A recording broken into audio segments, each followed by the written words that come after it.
reka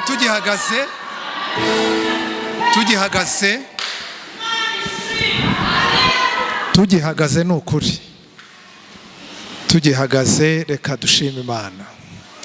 Uwiteka mwami Imana, turagushimira yuko wemera kujya mu rugendo rwacu rukatworohera, ngo ndetse nubwo twaba tunaniwe urugendo ngo uzaza uduhumurize uti nimucike intege hasigaye igihe gitoya.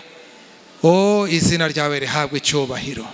Ni wowe utubwira muri iki gitondo ngo abarushya n'abaremerewe nitugusange uraturuhura, ngo ngwino tugendane, ngo mu rugendo ngo ntabwo rwo ruremereye nk'urw'ibindi byo hano mu isi.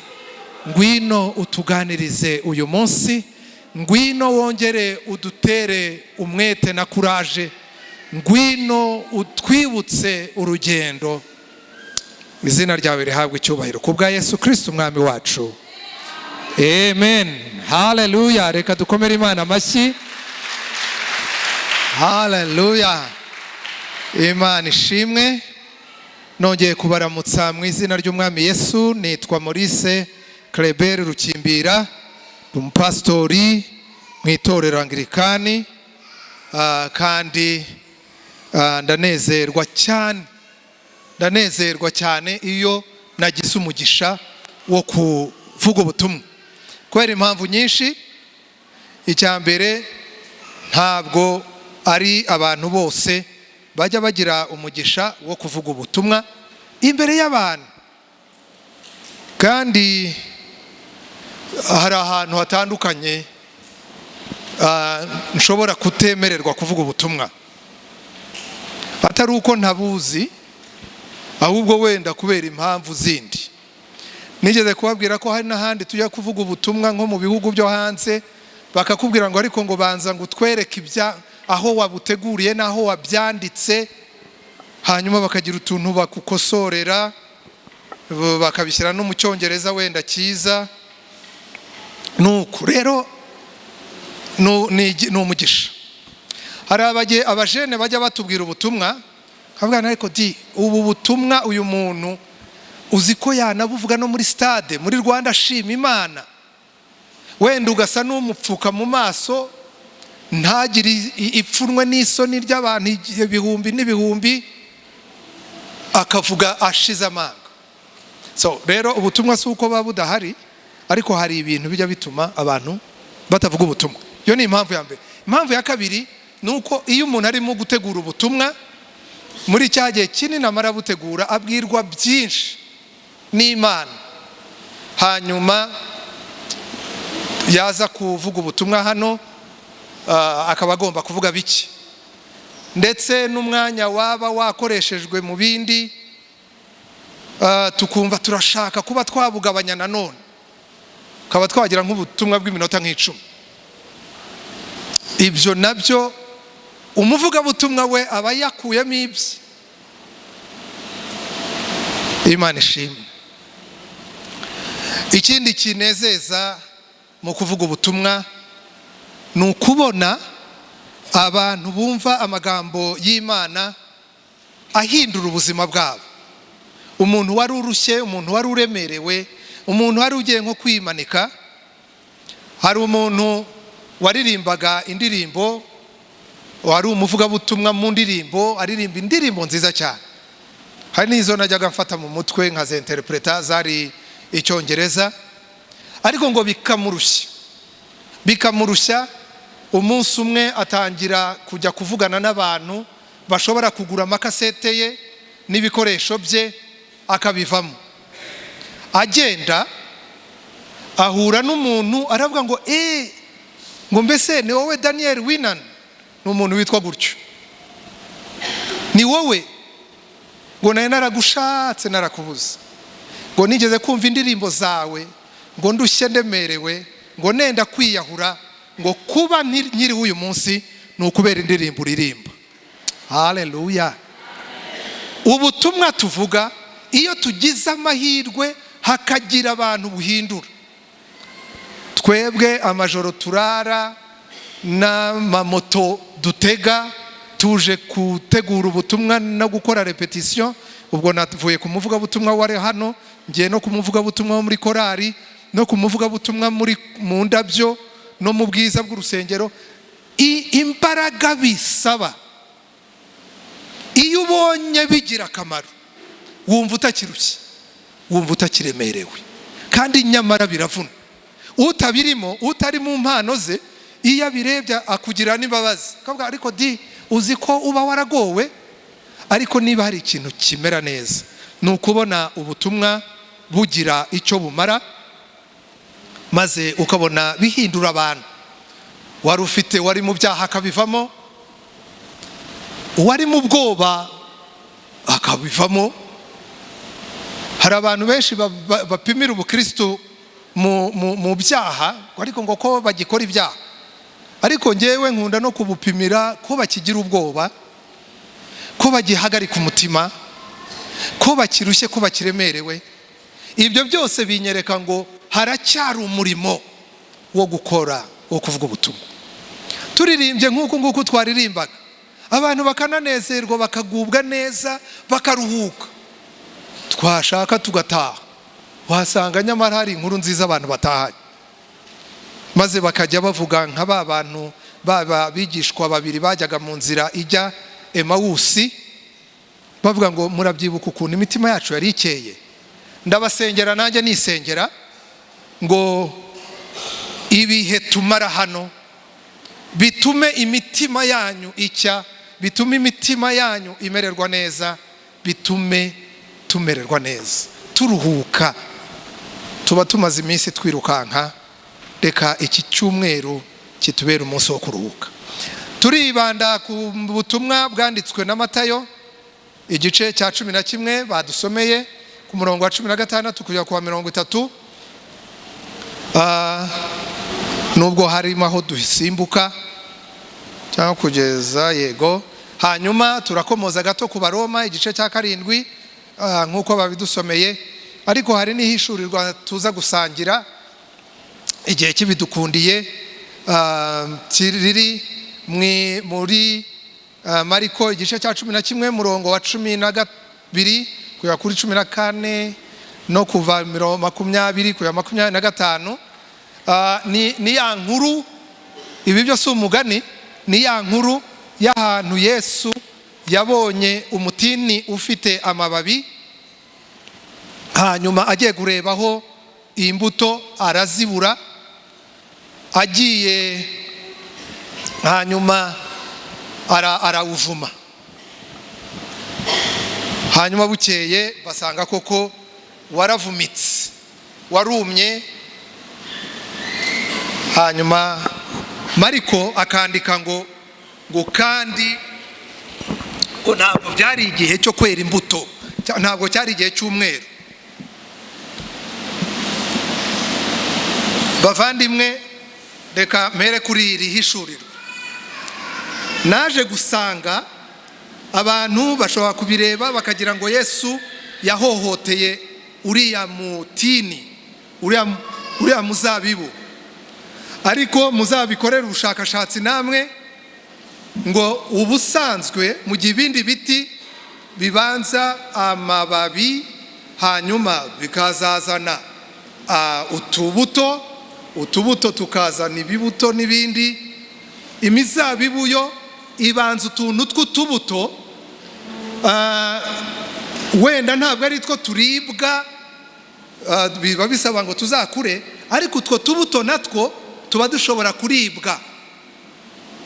Reka mbahe urugero mu bishyimbo tuzi. Hari ibintu biribwa ku bishyimbo kandi bitarera, murabyibutse? Byitwa ngo iki?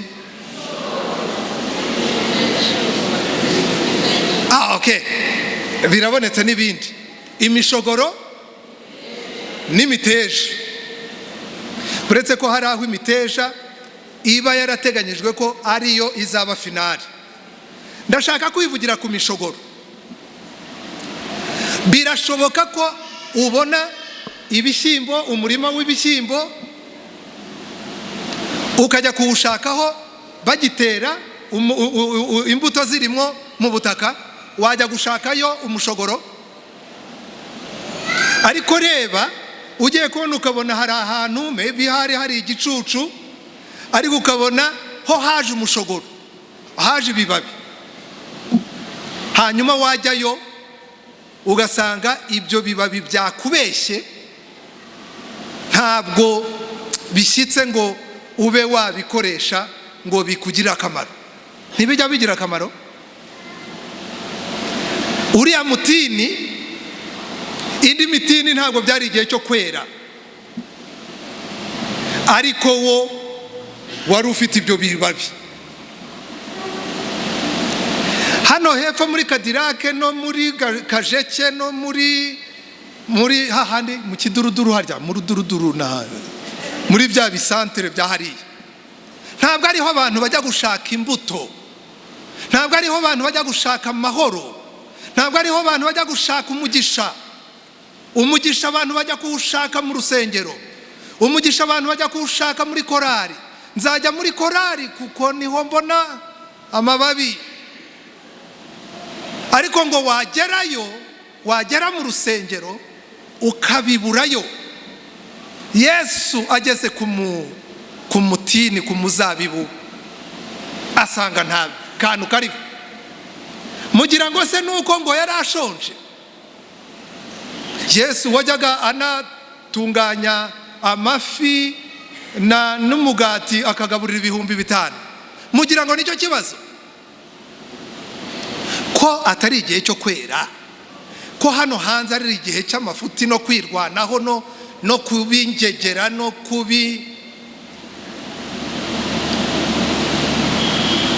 aho ntabwo ariho dushaka imbuto, aho ntabwo ariho dushaka amahoro, aho ntabwo ariho dushaka ibyishimo. Ariko mwebwe barabareba, baratureba, bakabona hari ikintu batubonaho. Burya yari mu nzira agenda, agera no mu rusengero, rwa rusengero rw'i Yerusalemu. Herode yari yarakoze neza, yararwubatse neza. Wareba ubwiza bwarwo, wareba ibyagombaga kuvugirwamo, amagambo yururutse imitima. Ariko ahageze asanga barahacururiza. Afata ikiboko arakaye abitera hejuru. Muzi ibintu yakoze ubwo? Yagiye gushaka, ngo yaravuze ngo inzu y'Imana ngo niyo guhimbarizwamo, niyo guherejwamo icyubahiro, Imana igahabwa icyubahiro. Ngo none mwayigize isenga y'abambuzi. Igihe umukristo batwiteze w'ikintu ntibakibona, tuba tumeze nk'umutini ugaragaza imbuto, amababi, ariko bakatuburaho imbuto.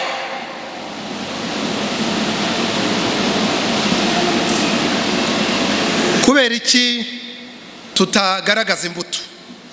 Abenshi dukunda kuvuga ngo kanaka nawe ngo ntabwo ngo aba ameze neza. Abandi bati narakomeretse, abandi bati ndarushye ndaremerewe. Yesu mu byanditswe by'uyu munsi yatubwiye ngo yemwe abarushye n'abaremerewe, nimubanze munsange ndabaruhura. Mu yandi magambo, nta n'uburenganzira dufite bwo gukomeza kuruha igihe kirekire. Yaratubwiye ngo nimuze musange ndabaruhura, munyikoreze imitwaro yanyu. Amen. Hanyuma tumaze kuruhuka, ntabwo twari dukwiriye kwitwaza ibikomere imyaka myinshi, gukomereka igihe kirekire. Kanaka yarambabaje, kanaka yarankomerekeje, mu rusengero twahabuze imbuto. Ubwo namwe rero Imana irabakurura amatwi ibabwira ngo nunabura imbuto, bwira Yesu arakuruhura. Hanyuma akarangiza avuga ati noneho nimunyigireho kuko ndi umugwaneza, ngo kandi ngo mutware umutwaro wanjye kuko wo utaremereye. Mugire mute? Mutware umutwaro wanjye kuko wo utaremereye. Mwibuke ko ni umutwaro, nabyo ni umutwaro, ariko wakavuga ngo wo ntabwo uremereye. Imana itugire neza. Iri jambo ngo mutware umutwaro wanjye ni utaremereye, mu by'ukuri ikinyarwanda bakoresheje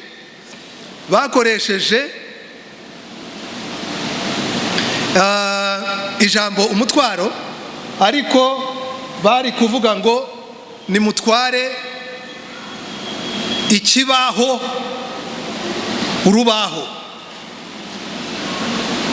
Mpereza kiriya kintu, iyo trepied.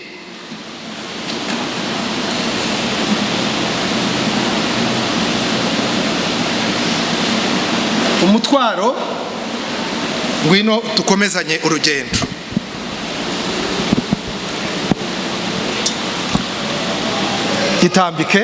Tugitambike. None ntabwo turi bukikozeho, ariko murabizi amatungo ya kera, ibimasa byagiraga akazi bikora, bigatwara imitwaro, bigahinga n'ibindi. Duse nabiba bishyira ku rutugu. None ugasanga ikibaho kirabihuje, gifite umugozi hano ubifatishe, nuko bakajyana. Yesu rero aravuga ngo ngwino utware umutwaro wanjye ni utaremereye. Mbese ubwo Yesu yambaye nk'ikanzu nka gutya, noneho njyewe Maurice nkaba ari njyewe Claude, tukagenda. Reka nkubwire, twihute, mugende kuri speed yanjye, niko Yesu avuga, ngo nibwo mutazaremererwa. Reba ukuntu dukase, cyangwa nashaka nkamukatisha hano. Nguyu umutwaro wa Yesu. Urakoze. Avuga ngo nimwikorere umutwaro wanjye ni utaremereye. Icya mbere, Yesu niwe uzi ahantu wahahira ntuvunike, niwe uzi ibyo wakora ntibikugore. Nuba uri no mu kazi ukumva akazi kararuhije, uracyari mu buretwa, niwe wakurangira ahantu ukora, niwe wakubwira speed wakoresha. Mu gihe wenda wowe wihuta ushaka kubikora vuba vuba, akakubwira ngo genda buhoro. Niwe uzi ibitaruhije. Reka soze turirimba indirimbo ivuga ngo ntereye umusozi ndaruha. Ntereye umusozi wenda ruha, bambwiye ko azaza wenda ruhuka. Ntereye ayiwe, bambwiye ko azaza wenda. Umusozi w'ubusambanyi urarushya, ariko Yesu naza azaturuhura. Ntereye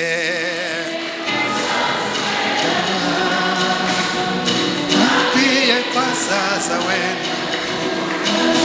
Umusozi w'ubujura urarushya, bambwiye ko azaza uruhuka.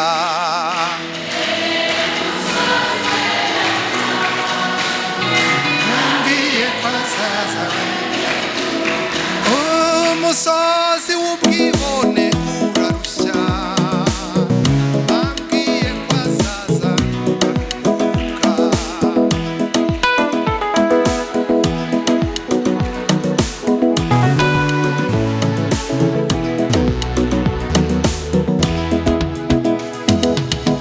Yesu arabizi ko ibyaha ubwabyo birarushya. Ibyaha birarushya. Abantu bakijijwe barabanje kunyura mu byaha, murabizi ukuntu birushya. Yewe n'abakijijwe batarasayisha, bajye bashima Imana njyewe mpora nshima Imana kuko hari ibintu Yesu yanduhuye ntarabikora, ntarabijyamo, ntarumva uburushyi burimo, ariko nabireba ngasanga iyo ndakizwa nari kuba ndushye. Muzi indirimbo nkunda kuririmba ya Titusi ivuga ngo aho ugejeje ukora Mana mbaye ngushimiye, ndakwifuza kubyo wankoreye Mana, Data mbaye ngushimiye. Aho ngaho rero wantabaye nari mpfuye rubi, nakwitura ikimurenge. Wandokoye nari mpfuye rubi, wandokoye nari mpfuye rubi, nakwitura ikimurenge. Umusozi w'ubusambanyi urarushya, umusozi w'ubujuru urarushya, umusozi w'ibyubahiro urarushya, umusozi wo kwangana urarushya. Uzi kubona umuntu wanga anezerewe witumererwa nabi wowe, ubwo ntibiruhije? Wabona yejeje imirima ukamererwa nabi. Umusozi wo kwangana urarushya. Yesu yaje kuturuhura ibyo bintu kuko birarushya, biraruhanya ubwabyo. Ariko dore icya kabiri kiruhanya Yesu yaje kuturuhura, biri muri kino cyanditswe. Yaje kuturuhura umutwaro w'amategeko adukiza ibyo byaha. Amen, amen. Niba mwakurikiye mu butumwa bwiza igice twasomewe muri ya mirongo ya mbere, hari amategeko menshi ngo Yohana yaje we agerageza kuyagenderamo, atarya atanywa, baravuga ngo ni umusazi. Yesu we atangira gukora exercice yo kubana n'abanyantege nke, yo kubana n'abanyabyaha, yo kubana n'abakoresha b'ikoro, yo kubana n'abanyamagambo, yo kubana n'abajura, yo kubana n'abantu bicuruzaga, indaya. Bajyaga bavuga ngo ubu iyo amenye urimo kumukora ibi ngibi, igihe wa wundi yamumenagaho amavuta akamanagura, bagasangira nabo bakavuga ngo ni ikirura, ariko uriya nawe ararya agira ngo abegere. Mu mico yabo banywaga divayi, batari kuriya nawe aranywaye, ngo bamvuze ngo ni umunywi w'inzoga. Abakenewe ikintu kimwe gusa, ni mumwizere, mumenye ko Yesu ari Imana, mumenye ko Imana yamuzuye mu bapfuye, ni mumwizere murakizwa. Ngayo nguko kuntu ajya aduha atworohereza imitwaro yacu akayikorera, kandi tukagira ubukristo butarushye butikoreye imitwaro, akakubwira ngo ngwino tugendanemo. Abantu benshi baravuga ngo barakorera Imana bibaruhije, ariko uyu munsi ijambo ryatubwiye ngo muze tujyane muri wa mujishi. Muri Gasabo, mu karere ka Gasabo bakunda kuvuga akantu k'akaslogan kavuga ngo tujyanemo. Yesu arimo kukubwira ngo tujyanemo, ukorera Imana ariko ukorana n'Imana. Ukorere Yesu ariko ukorana na Yesu. Pastori yavuze ngo turaririmba neza, ngo tuzaririmba neza, bizagenda neza niba harimo n'amavi no gusenga. Gusenga nibyo nagereranya no gukorana na Yesu. Gusoma ijambo ry'Imana nibyo ngereranya no gukorana na Yesu. Bijyanemo nawe. Bishoboka bite ko waba uririmba? Bishoboka bite pastor ko waba uri umuvugabutumwa, uri umupastori, ariko bakubaza igihe cyawe ujya usenga, rimwe na rimwe ugasanga warabihinduye, wabihaye irindi zina ngo nge rero sinsenga umunsi wose nka bya bindi abantu bakora ku wa gatanu, ngo nge rero sinsenga umunsi ijoro ryose nka ba bandi barara ijoro, nge rero sinsenga iminsi 3 cyangwa 6 cyangwa ingahe. Ugasanga umuntu yabidefinishije ukuntu we ashaka. Uyu munsi bazi uko Yesu ashaka, nta nubwo ari ngombwa ko nyine bimera uko kuntu kw'abandi, ariko nusoma ijambo ry'Imana ugasenga buri munsi, uzaba ukorera Imana kandi ukorana n'Imana. Imana ibahe umugisha.